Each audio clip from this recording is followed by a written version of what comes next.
opening a public meeting dealing with the official plan amendment application OP 2/2012 zoning amendment application zoning 04/2012.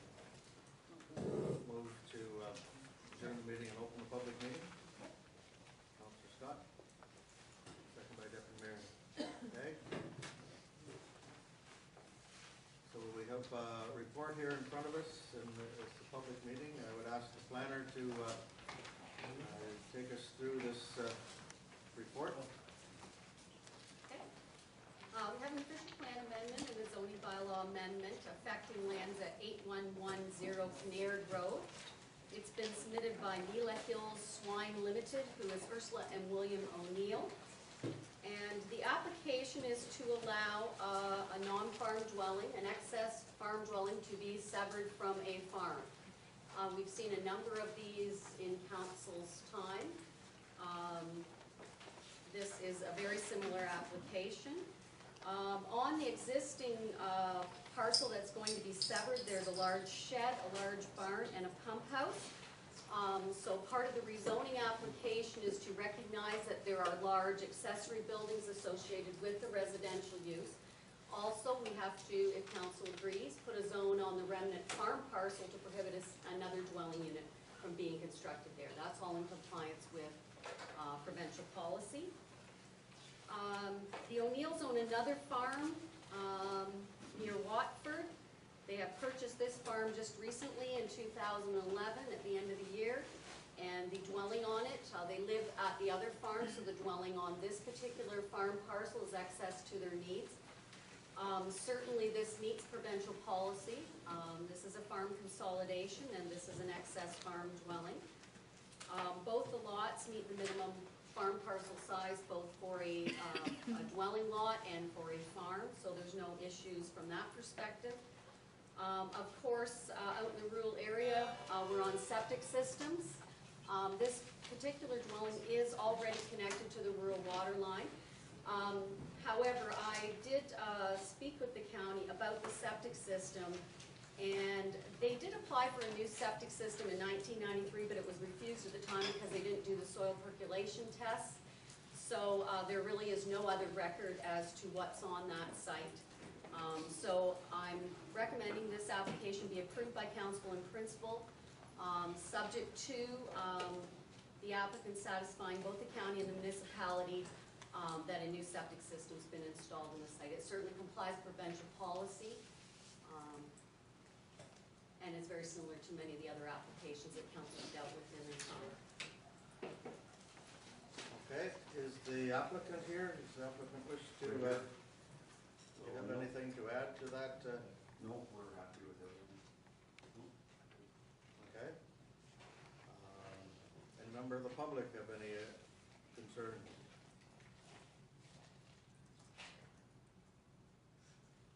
Seeing none, any member of council have any concerns or questions to this application? Councillor Scott. Is there a current house on this property now? Yes. And they wish to remove that house? No, they're just going to sever the house with the accessory buildings. Okay, so that's why we need a new septic then, because they're keeping the existing house, right? All of our planning applications are subject to septic review. Okay. Any other questions? Councillor Ilman. I guess just through you to the planner, Mr. Mayor.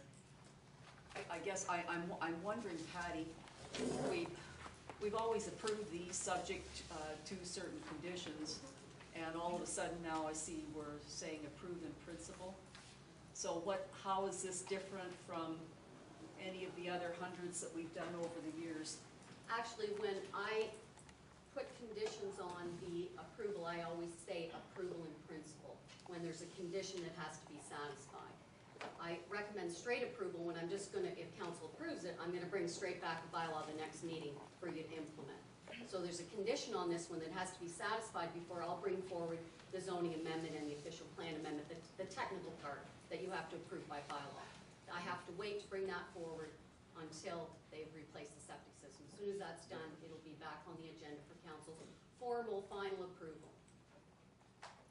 Okay. Councillor Voss. As so indicated, right, where it says satisfying the county and the municipality that a new septic system be installed. Correct. There it is. There's the condition. Okay.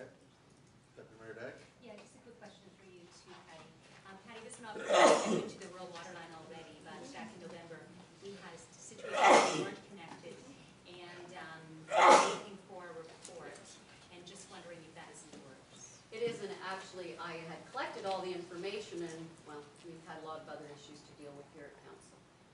And when I was writing this report, I went, oh, yes, we need a report back on that rural water line. So yes, it should come shortly. Yeah. Okay. Any other questions, council? No one's thought of something from the public?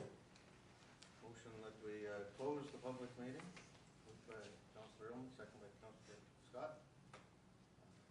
All in favor of that? Okay, public meeting is closed. Councillor Ilman, I'll move the recommendation. move the recommendation. Councillor Ilman, second by Councillor Cook.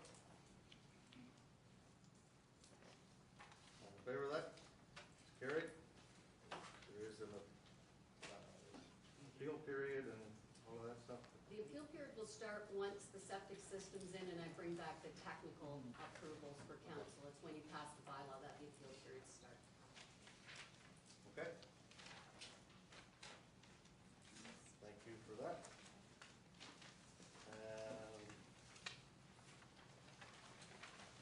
6.1 is the planning. I think that's the next spot we're going to. This is for the encroachment agreement between Cap Limited Partnership, Rice Development, and Laughing Shores. Councillor Russell. Motion to accept the mayor and clerk to sign the agreement. Sorry, the signing of the agreement. Second by Councillor Underwood. Any questions? Mr. Mayor Day? It's through you to Patty as well. Do any other entities pay fees to the municipality for subsurface access? Any other entities? Yeah, anyone else pay for what we're actually giving them exclusive authority to? Generally, in situations like this, we would have granted them an easement when we did the approval. I think this one just slipped their minds before we finalized everything. Generally for easements like this, subsurface stuff, no, generally. Most of our encroachments and occupations that was put forward to identify things above grade that were encroaching on our lands. That was really the general intent of it. It's a good follow-up. Yep. So then, if, for example, like the wind turbines wanted to use subsurface area as well, you wouldn't be charging them anything for that either? We haven't in the past, no. Okay. Any other questions to that? All in favor? It's carried. Thank you.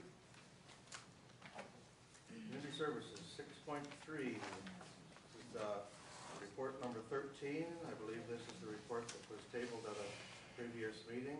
If we want to talk about this, we'd have to ask for a motion to raise it from the table for discussion. Councillor Owens? So moved. Councillor Russell? All in favor of that motion to raise this from the table? Opposed?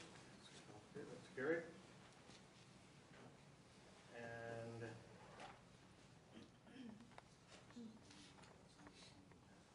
yeah, this is the one that we have people here that could speak to this from the YMCA and from the Optimist. Councillor Illman? There is one package that when I reviewed the report, I mean, we've seen the staff report before, I guess through you to Brent, there's no changes to your staff report. No, nothing changes. The staff report is the same. The next three documents, the partnership exploration, we've seen that and reviewed that. The draft memorandum of understanding, and then the one addition that I see from the last meeting is, it looks like it's the PowerPoint presentation or slides, which would be, 6.3. Yep. And that is the new section here. And Grand Bend Optimist Youth Center